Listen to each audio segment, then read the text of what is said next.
Chapter 3.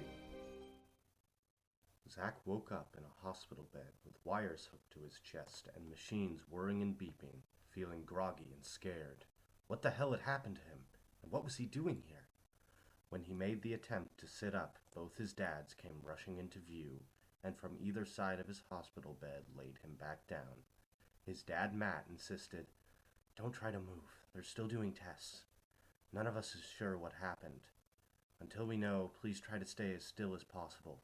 His other dad, Chris, ran his hand over his head to comfort and smooth down his flyaway hair and added, "They've scheduled a CAT scan and MRI for this afternoon, but don't worry, Matt had the best pediatric neurologist from Johns Hopkins on the phone while you were out, and he assured us that there could be a multitude of non-life-threatening reasons for a teen boy to collapse."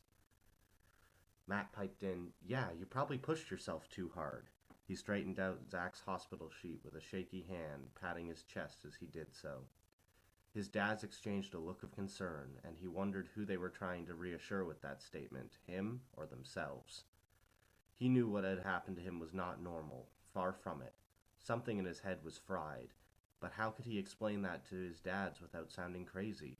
Oh God, what if he was crazy? Zach swallowed hard, trying to work up the courage to tell them what happened when the doctor came into the room. "Hello, gentlemen. My name is Dr. Kowalski. I'm the on-call pediatric neurologist for the hospital.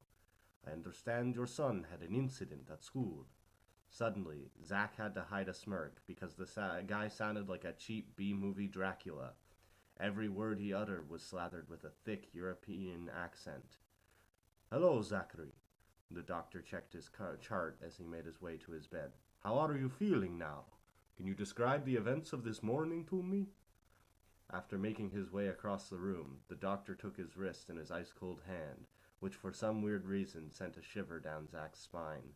Checking his pulse before taking a pen light out of his pocket to shine it repeatedly in each eye, the strange doctor raised his hand and pointed his index finger towards the ceiling, asking him to follow it with his eyes as he watched the reaction of the pupils or corneas or whatever.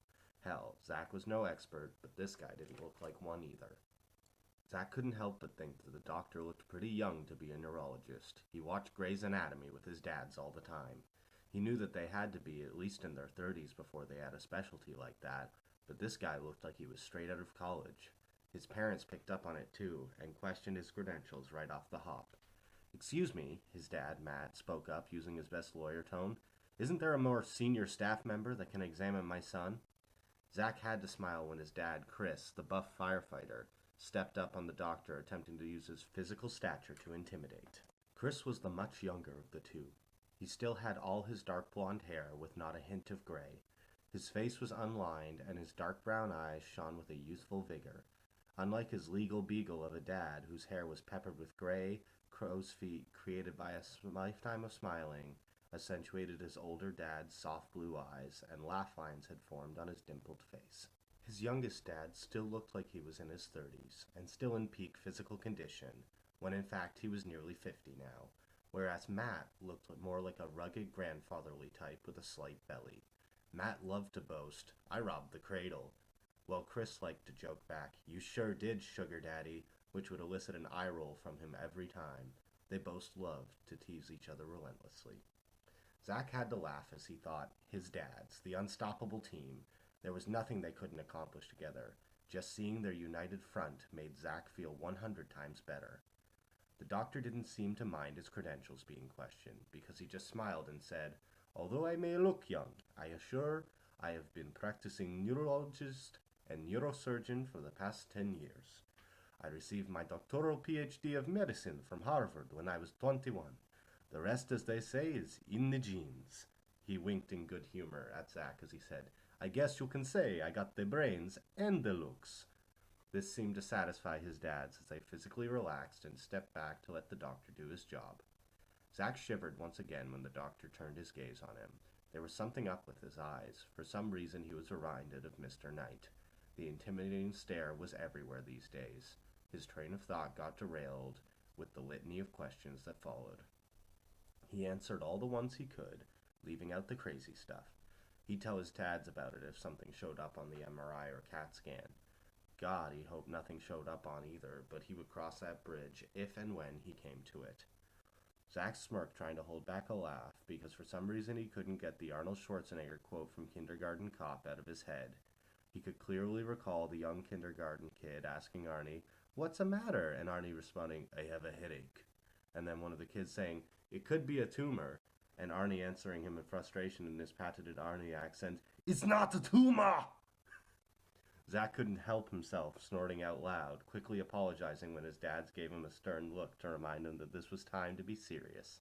The doctor quickly came to his rescue, saying as he patted his hand, "That's quite all right, young man. After all, laughter is the best medicine." He continued as he turned to his dads and extended his hand. "Gentlemen, if you would please follow me into my office, we have much to discuss." But seeing Zach's obvious alarm at being left out of the conversation, he quickly assured, "Please don't worry, young man. We will be discussing the boring minutiae of the tests that will occur this afternoon. Please try to rest in the meantime." "Gentlemen," the doctor pivoted on his heel and led his parents out of the room, and as he did, Zach couldn't help but to think the guy was really weird. Who even talks like that anymore? He wished this day would let up already and stop resembling a Twilight Zone episode. He could have sworn he could see right through his hands when he had been trying to call the dads, but obviously he must have hallucinated it all. What if there really was something wrong with his head? He shuddered when an even more troubling thought occurred to him. What if there wasn't?